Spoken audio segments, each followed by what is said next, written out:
Isaías capítulo 36, versículo do 1 ao 20, diz assim: No 14º ano do rei Ezequias, Senaqueribe, rei da Síria, atacou todas as cidades fortificadas de Judá e as subjugou. O rei da Síria enviou Rabzaque ao rei Ezequias, acompanhado de um grande exército, de Laquis a Jerusalém.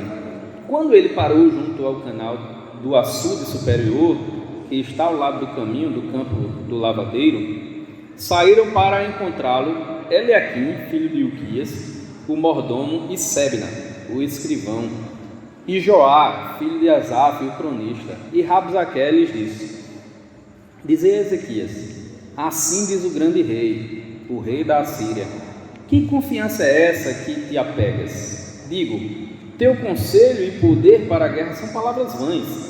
Em que confias para te rebelares contra mim? Tu confias no Egito?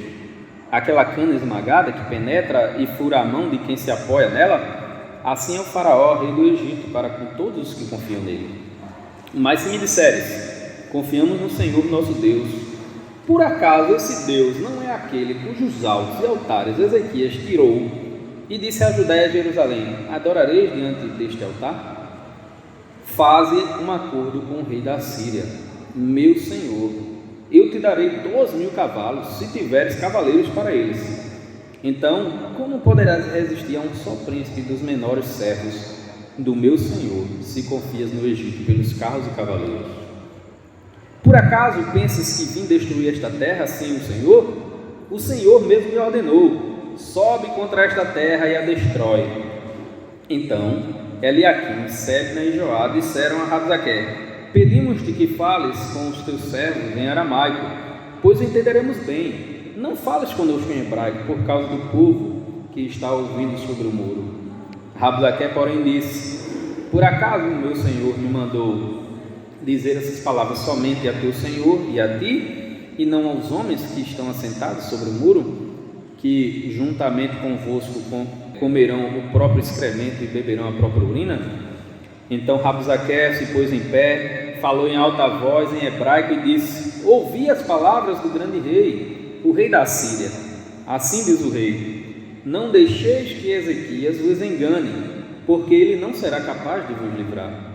Nem deixeis que Ezequias vos faça confiar no Senhor, dizendo: O Senhor certamente nos livrará, e esta cidade não será entregue nas mãos do rei da Síria. Não deis ouvidos a Ezequias, porque assim diz o rei da Síria: Fazei a paz comigo e vinde a mim, e assim coma cada um da sua figueira e beba cada um da água da sua cisterna, até que eu venha e vos leve para uma terra semelhante à vossa, terra de trigo e de vinho, terra de pão e de vinhas. Não deixeis que Ezequias vos engane, dizendo: O Senhor vos livrará. Por acaso os deuses das nações puderam livrar suas terras das mãos do rei da Síria? Onde estão os deuses de Ramate e de Arpade? Onde estão os deuses de Sefarvaim? Por acaso eles livraram Samaria da minha mão?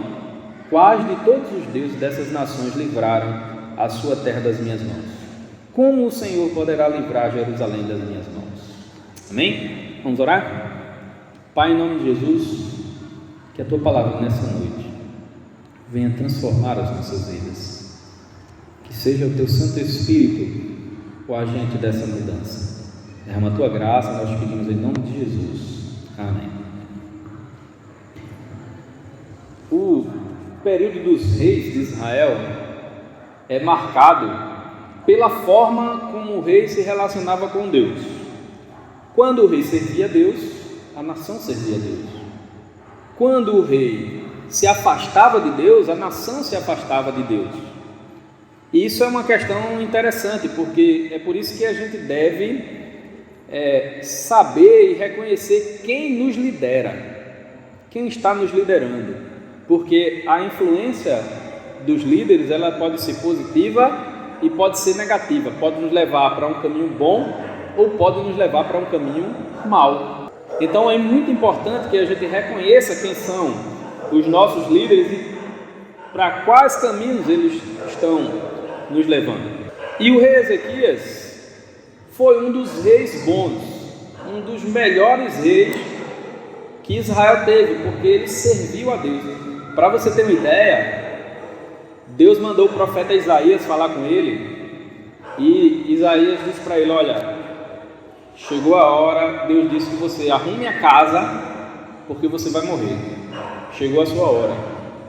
E aí ele ora a Deus, pede que Deus olhe para o quanto ele tem servido a Deus e tudo que ele fez ali em Israel. Aí Deus manda outra mensagem para ele, diz assim: Ezequias, você vai viver mais 15 anos.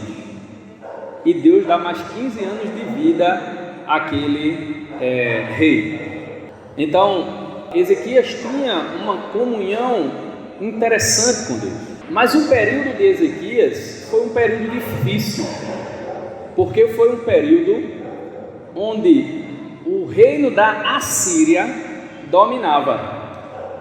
E o reino da Assíria conseguiu acabar com vários reinos ali, ele conseguiu dominar diversos reinos ali.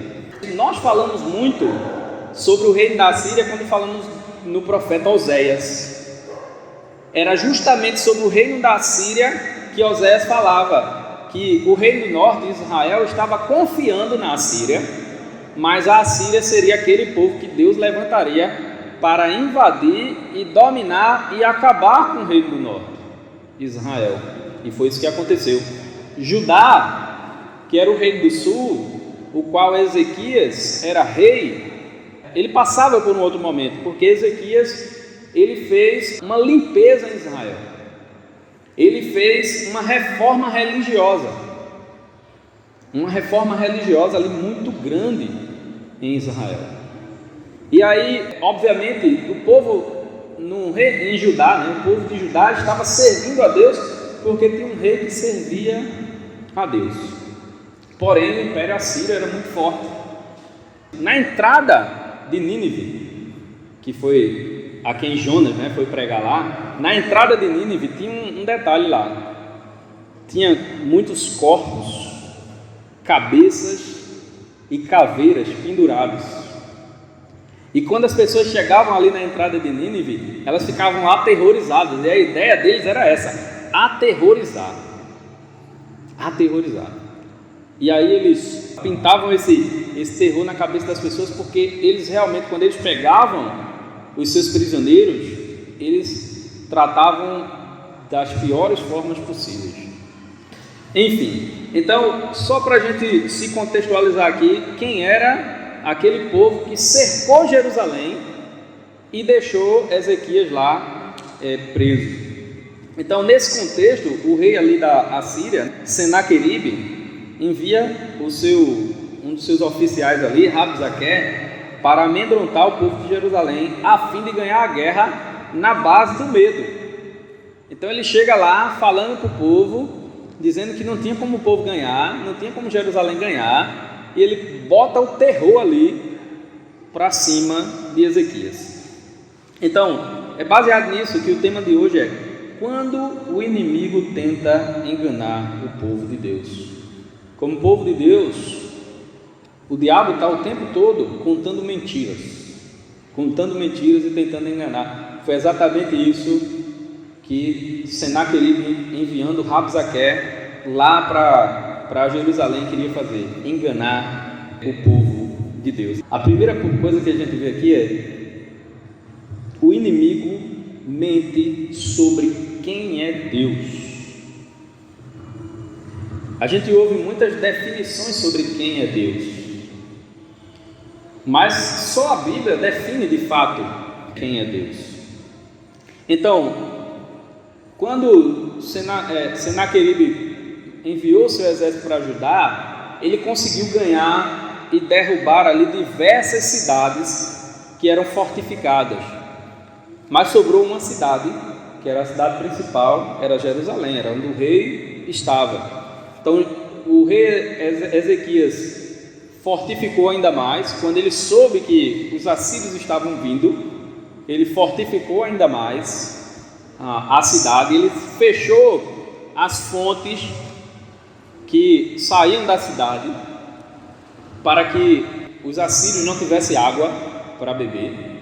E aí ele montou uma estratégia para ficar ali. Ora, Inclusive, ele havia enviado ouro, muito ouro, para o rei da Síria, para dizer: olha, toma aqui, a gente está pagando a você para você nos deixar em paz. Mas o rei da Síria ainda assim quis sitiar, a cidade de Jerusalém.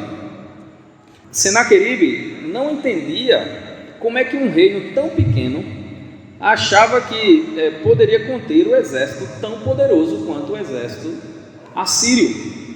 Ora, era o grande império da época, era o maior império existente até então. Depois surgiram outros impérios maiores, mas até aquele momento o império assírio era o maior império até então. Então Senaqueribe ficou ali sem saber como é que aquele povo queria resistir. Então Senaqueribe achou que Ezequias estava até confiando no Egito, Ele disse: olha, em quem vocês estão confiando? Será que vocês estão confiando no Egito? Aquela cana quebrada que quando se apoia fura a mão. Imagina você precisar fazer um apoio em alguma coisa pontiaguda, Você vai botar força na mão, ele vai furar a sua mão. Ele está dizendo: é uma cana quebrada, você bota apoio na mão, mas ela fura a mão. É interessante porque quando falamos no livro de Oséias questiona isso do rei Jeroboão II, porque o rei Jeroboão II está fazendo acordo com o Egito. E o Egito não era suficiente. Então, ele faz o mesmo questionamento aqui. Você está confiando no Egito, achando que Ezequias iria fazer acordo com o Egito para se defender. Mas aí ele levanta outra questão. Ele diz assim: olha, você está confiando no Egito, ou por acaso você está confiando no seu Deus? Eu já falei aqui que as guerras antigamente, quando um povo vencia outro povo, era como se o Deus daquele povo que venceu estivesse ganhando do Deus do povo que perdeu. Tanto é que o Império Grego, quando a Grécia invadia as nações e ganhava as batalhas, a primeira coisa que ela fazia era pegar os deuses daquela terra e levar para a Grécia. Lembra quando Paulo está entrando no Areópago, aí ele vê lá um monte de altares a todos os deuses, e tem mais um último altar lá ao Deus desconhecido. Então ele usa esse altar ao Deus desconhecido para pregar o Evangelho, Mas tinha diversos deuses, porque quando eles invadiam as nações, eles capturavam ali aquelas imagens daqueles diversos deuses para se sentir mais protegido possível. Enfim, então Senaqueribe entendi, será que por acaso você vai confiar em Deus? Porque eu venci todos os deuses. Será que tem algum Deus que possa resistir ao meu poder? Era o que ele imaginava. Agora é interessante, porque no versículo 7 diz: mas se disseres, confiamos no Senhor nosso Deus, por acaso esse Deus não é aquele cujos altos e altares Ezequias tirou e disse a Judá e a Jerusalém: adorareis diante deste altar? Veja, ele confunde Deus. Ele confunde o Deus que Ezequias servia com os deuses que Ezequias tirou de Jerusalém, tirou de Israel.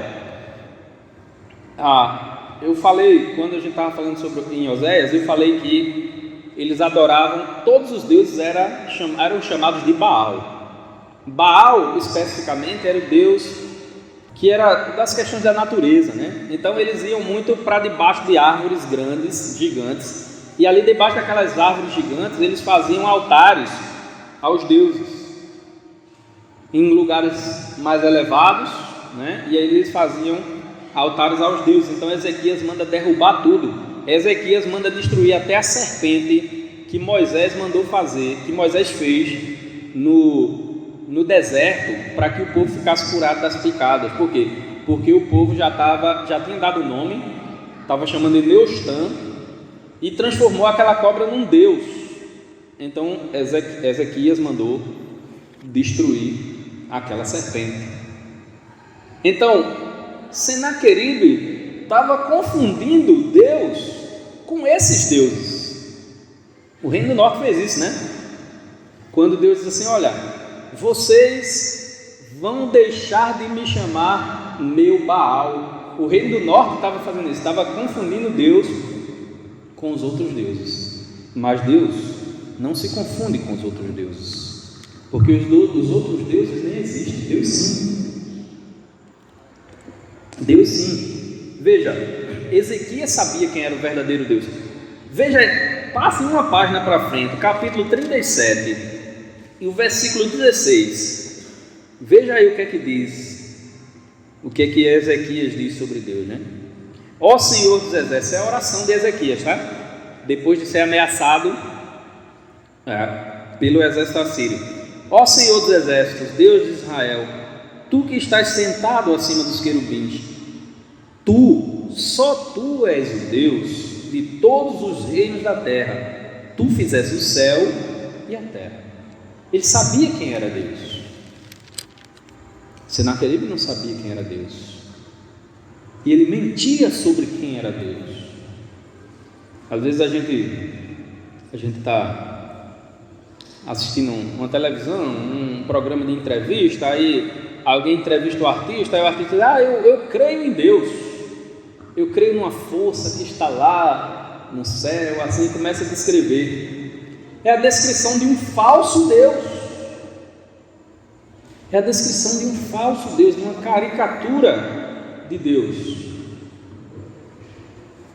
Deus não se confunde, Ele é o Criador dos céus e da terra.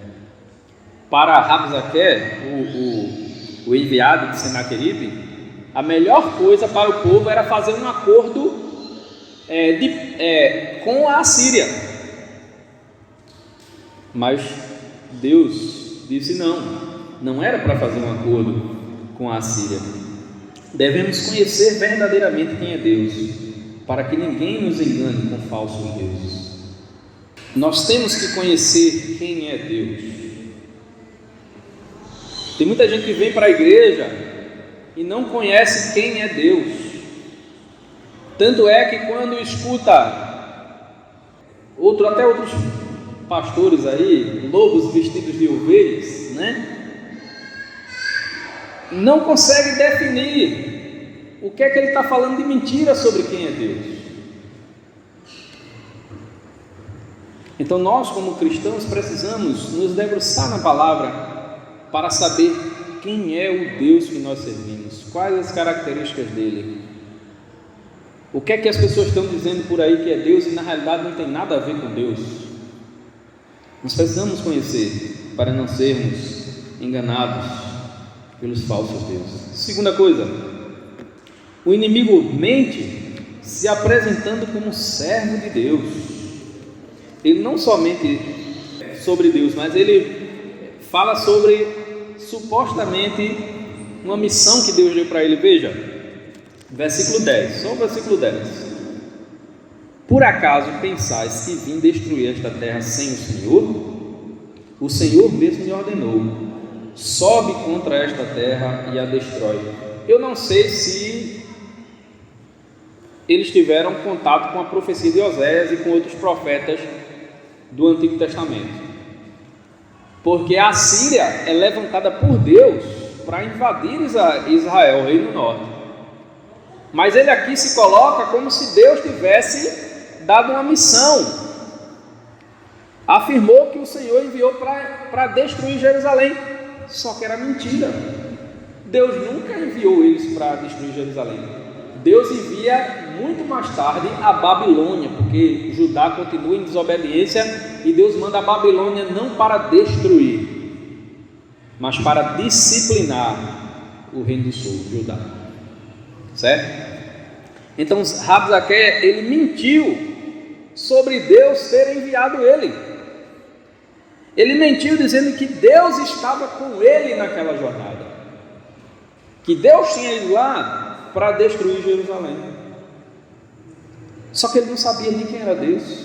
Ele estava confundindo Deus com os outros deuses, que não passam de construção das mãos do homem e da mente do homem. Em alguns momentos, é verdade, Deus enviou inimigos para disciplinar Israel, mas esse não foi o caso. Deus não enviou a Assíria para isso. Então eles estavam mentindo, né? Nem todo mundo que fala em nome de Deus de fato o serve, nem todo mundo que fala em nome de Deus de fato o serve. Então tem muita gente que assume diversos púlpitos, colocam diversas placas de igreja e que na realidade não tem nada a ver com Deus, se coloca como servo de Deus, mas não tem nada a ver com Deus. Tem um pastor aí, uma igreja chamada Igreja Plenitude, né, de um tal apóstolo Agenor Duque, e ele bota umas roupas engraçadas lá, faz umas mugangas lá, muito grande, e ele tem um vídeo na internet de um suposto ataque a ele. Alguém entra, aí essa pessoa supostamente está endemoniada, e aí puxa uma faca para matar ele, uma faca de mesa. Ela vai matar o cara com uma faca de mesa numa igreja lotada. Aí, eu sou o demônio não sei o que, eu vim aqui porque eu saí de tal e tal igreja, e nenhuma igreja tem Deus, só aqui tem Deus. Aí aqui eu não consigo fazer as coisas. Isso o demônio, supostamente o demônio falando, nenhuma igreja tem Deus, só a igreja que tem Deus é a igreja dele. E é isso que eles fazem, eles desacreditam todo mundo, tentam, né, desacreditar, para dizer que Deus só está ali, e a única coisa que não está, e a única pessoa que não está ali é Deus. Deus está no sentido de que Deus é onipresente, Ele está em todo lugar, mas a presença de Deus não se pode sentir nesse lugar, não se pode sentir nesse tipo de lugar. Então, esse é só um exemplo. A gente poderia citar aqui dezenas de exemplos, né? Dezenas de exemplos, pessoas que se dizem servir a Deus, que têm uma missão a cumprir, né? De vez em quando o Valdemiro aparece chorando, né? Está muito difícil, e não sei o que, né? Porque a missão dele está difícil, a missão que Deus deu para ele, e essas pessoas nem conhecem a Deus. Aliás, eu acredito que muitos deles são ateus, porque se não fossem, não inventariam tanta coisa com a palavra de Deus. Eles inventam porque acreditam que Deus nem existe, porque senão eles teriam medo do que Deus poderia fazer com eles, de tanto que eles inventam. Então nem todo mundo que fala em nome de Deus tem uma missão de Deus. Senaqueribe mandou Rabzaque lá para falar como se tivesse uma missão de Deus, e não tinha. Terceira coisa, o inimigo mente oferecendo vantagens que ele não pode dar para que os servos de Deus o sigam. Então veja, a comitiva de Ezequias ali, quando estava conversando com Rabzaque, ele começou a falar em hebraico. Então o povo que estava no muro estava entendendo o que ele estava falando. Então eles queriam conversar ali, não, você pode falar em aramaico que a gente entende, e o povo lá não entendia, né? Então a gente entende aramaico, você pode falar. Ele disse, não, eu não quero falar para vocês, eu quero falar para o povo. Por quê? Porque a guerra dele era psicológica. Ele queria desestabilizar o povo para que o povo deixasse de servir ao rei Ezequias, ficasse com medo de morrer, e aí desestabilizar lá dentro das muralhas de Jerusalém. Então Rabzaque acabou falando ainda mais alto, para fazer com que o povo tivesse medo e abandonasse o rei Ezequias. Então ele começa a oferecer ao povo uma condição de vida melhor, e parece que é uma caricatura do que lá no Antigo Testamento, na época de Moisés, se falava sobre a terra prometida. Veja, deixa eu ver aqui, versículo 16, assim: não deis ouvidos a Ezequias, porque assim diz o rei da Síria: fazei paz comigo e vinde a mim, e assim coma cada um da sua videira, da sua figueira, e beba cada um da sua água, da água da sua cisterna. até que eu venha e vos leve para uma terra semelhante à vossa, terra de trigo e de vinho, terra de pão e de vinhas. Veja, o que é que ele promete? Parece que ele está prometendo muito parecido com o que Deus havia prometido, dizendo: olha, eu vou levar vocês para uma terra que mana leite e mel. Não foi o que Deus tinha prometido? Eles já estavam na terra prometida. Agora vem o rei da Síria e diz: não, venham comigo, que eu vou levar vocês para uma terra maravilhosa. Vocês lá vão ter comida à vontade, tal. Se vocês ficarem aí, vocês vão morrer. A gente vai invadir, vai acabar com tudo e vocês vão morrer. Então venham comigo, que eu vou dar para vocês um lugar maravilhoso. Será que ele tinha um lugar maravilhoso para dar? Eles iam levar o povo para ser escravo. O que é que tinha mesmo na entrada da Síria? Corpos, cadáveres, cabeças penduradas. Era isso que ele tinha para oferecer. Mas ele estava oferecendo maravilhas. E é isso que o diabo faz conosco. O que é que você está fazendo aí na igreja?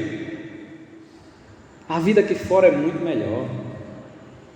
Sai daí, esse pastor chato falando o tempo todo, só fala em pecado e não sei o que. Sai daí, vem para cá. Aqui sim a gente tem coisa boa para você. E no final um caminho de morte. No final é um caminho de morte, porque o diabo é mentiroso. Ele disse tudo, né? Só não disse que o povo ia ser escravo. Se tivéssemos a certeza do quão bom é o céu, jamais vamos desejar qualquer outra coisa. Tem uma música de Logos chamada A Paz, que tem uma parte no refrão que diz assim: muito mais do que tudo que alguém possa oferecer será dado a quem a Cristo receber. Qualquer pessoa pode oferecer a você o mundo, mas só Cristo pode oferecer a salvação. Qualquer pessoa pode oferecer riquezas, mas só Cristo oferece o céu. Qualquer pessoa pode oferecer o que quiser, mas nada nesse mundo pode substituir a salvação eterna que o Senhor nos dá. E por fim, o inimigo mente sobre a capacidade de Deus para cuidar do seu povo. O inimigo mente sobre isso. Rabzaque compara Deus aos falsos deuses. Ele chega e diz assim: olha, e dizendo isso para o povo, né? O povo lá na muralha, ele diz: olha, eu acabei com diversas cidades e nenhuma delas conseguiu se defender. Não existe Deus nesse mundo que possa impedir que eu avance. Era isso que Senaqueribe pensava. Era isso que Senaqueribe pensava. Agora, veja o que Ezequias pensava. Mais uma vez, capítulo 37, versículos 18 e 19. Ele diz que é verdade, fala uma verdade aqui sobre a fala que ele está dizendo, mas encontra a mentira na fala de Rabzaque. Ele diz assim: Senhor, é verdade que os reis da Assíria têm destruído todas as nações e suas terras, lançando no fogo os seus deuses, porque não eram deuses, e sim obra de mãos humanas, madeira e pedra, por isso eles o destruíram. Ora, Senaqueribe conseguiu invadir terras e destruir deuses porque não eram deuses. Mas quando ele chega diante do verdadeiro Deus e do único Deus, ele se dá mal. Ele se achava mais poderoso do que todos os deuses. Mas Deus acaba derrotando os assírios sem que eles lancem uma única flecha em Israel. Eles não conseguem cercar Israel. Então, quando eles estão se preparando para isso, Deus impede que isso aconteça, porque a oração de Ezequias se leva a carta que recebeu de Senaqueribe diante do altar do Senhor, abre a carta e começa a orar. Senhor está aqui, ó. O inimigo está à porta. Ele é muito mais poderoso do que nós. Mas ele te afronta. Ele te afronta. E aí Deus responde através do profeta Isaías, diz assim: olha, ele não está blasfemando contra você, ele está blasfemando contra mim. Veja, versículos do capítulo 37, ainda versículos 36 até o 38. A resposta de Deus a Ezequias diz: olha, então o anjo do Senhor saiu e feriu 185.000 nos acampamentos assírios. E quando os restantes se levantaram de manhã cedo, todos eles estavam mortos. Então Senaqueribe, rei da Síria, fugiu, voltou e foi viver em Nínive. Sucedeu que, enquanto ele adorava no templo de seu Deus, Nisroque, seus filhos Adrameleque e Cerezer o mataram à espada. Veja, a resposta de Deus foi: olha, ele vai voltar exatamente pelo caminho de onde ele veio. Eu vou pôr um anzol no seu nariz, vou pôr um freio na sua boca, e ele vai voltar exatamente pelo caminho de onde ele veio. E foi isso que aconteceu. O anjo do Senhor, durante a noite, matou 180.000 soldados do exército. 180.000. Possivelmente o que aconteceu ali foi uma praga, uma doença mortal que durante a noite matou 180.000 pessoas. Isso é uma colocação de alguns estudiosos. O fato é que eles nem sequer lançaram uma flecha sobre o muro de Jerusalém, porque eles tiveram que voltar. E quando Senaqueribe chegou na Síria, os próprios filhos mataram ele, porque ele tinha enfrentado deuses que não eram deuses.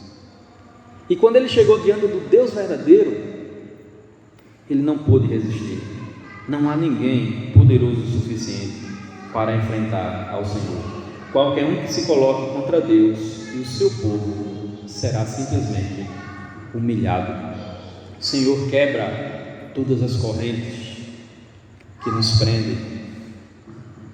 Nós precisamos apenas nos colocar nas mãos do Senhor e confiar nele. Não existe inimigo poderoso suficiente contra Deus. Então é por isso que nós fazemos parte. E se você não faz parte, você deveria fazer parte do exército do Senhor. O exército que não só é vencedor, ele é mais que vencedor. Em Cristo nós somos mais que vencedores. E em Cristo não há batalha perdida. Não há inimigo que venha nos destronar. Foi exatamente isso que aconteceu ali com Ezequias e aquele inimigo tão poderoso. Essa história ela é contada aqui em Isaías, é contada em 2 Reis, em 2 Crônicas. É uma história contada 3 vezes nas Escrituras, falando de como Ezequias serviu a Deus e como Deus milagrosamente libertou ele nessa situação. Então, meus irmãos, Deus possa nos abençoar e nos ajudar a reconhecer as mentiras que o inimigo conta sobre Deus, principalmente quando o inimigo diz que Deus não pode cuidar de você. Deus pode, não só pode, como Deus cuida de cada um de nós, e nós devemos confiar nisso. Amém? Vamos fechar os nossos olhos, baixar nossa cabeça um momento e orar ao Senhor. Pai, em nome de Jesus, muito obrigado pela Tua palavra que nos ensina, Senhor, o quanto o inimigo vem com suas mentiras para tentar nos afastar de Ti. Mente que Te serve sem Te servir, mente que tem coisas boas para nos oferecer, quando na realidade o que tem para oferecer é morte. Mente dizendo que o Senhor não cuida de nós, mas o Senhor cuida, o Senhor protege. Em Ti nós estamos protegidos como a galinha protege os seus pintinhos, assim o Senhor nos protege das ameaças do inimigo. Derrama a tua graça, cuida de nós, nos ajuda, Senhor, a aumentar a nossa comunhão contigo todos os dias. Derrama a tua graça, nos conduz conforme a tua vontade, nós pedimos em nome de Jesus.